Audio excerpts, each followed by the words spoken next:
Smash. Ghost was shoved into the center with the specialists. That's what the weaker people were called. Nobody was allowed to be useless and shiver. He lost a crutch along the way. The shivers were in such a big hurry to press everyone in. To everyone's horror, the buildings on the outside were not crushed in the explosions coming from all around them. In poured the cult. A crowd of cultists in white shirts, armed heavily, filled the streets around the central area, while Shiver soldiers occupied those high buildings surrounding the whole Shiver compound. And then they killed. Cult members forced their way into the square, cutting down the weak. And then the booms, crack. Finally, the buildings had been collapsed.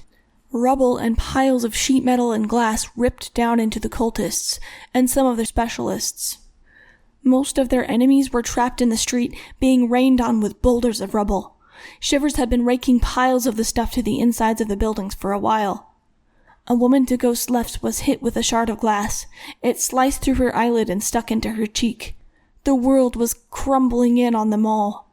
Dust came up next, so that everyone that was trapped in the middle was choking on it. Ghost wheezed through his shirt, covering his mouth and blinking at tears from all the dust. A cultist forced his way toward Ghost, slashing a bowie knife into every body part that happened to be in the way. People quickly retreated from him. Ghost raised the pistol he'd been given, aimed, and squeezed at the trigger. It didn't fire. There was no bullet in the chamber, and he couldn't chamber one with his broken arm. It was stiff. He growled in frustration as he tugged with it. The cultist slashed through another Shiver several more times. Then the man was stopped by a bolt that hit him through the temple. The cultist staggered and fell into the Shiver girl next to him, who screamed and threw him down. The other Shivers crowded around and started stomping him.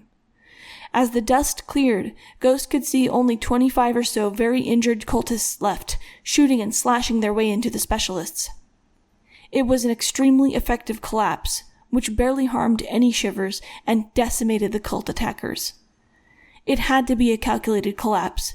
Delayed, maybe, but the buildings that fell had not only crushed them, but blocked off any easy retreat. "They made me! They made me! Please!" A young man about 19 fell on his knees in front of Ray. Ray stabbed him in the trachea and moved on to the next cultist, who desperately attacked him with a short stick. Ray easily busted his hand with the hilt of his knife, then slashed him across the belly and up through the chin.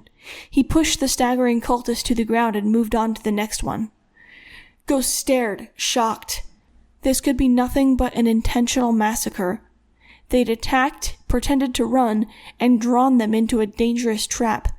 It seemed so ruthless.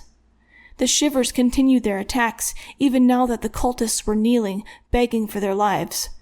Ghost, trapped with a tightly packed crowd, couldn't help.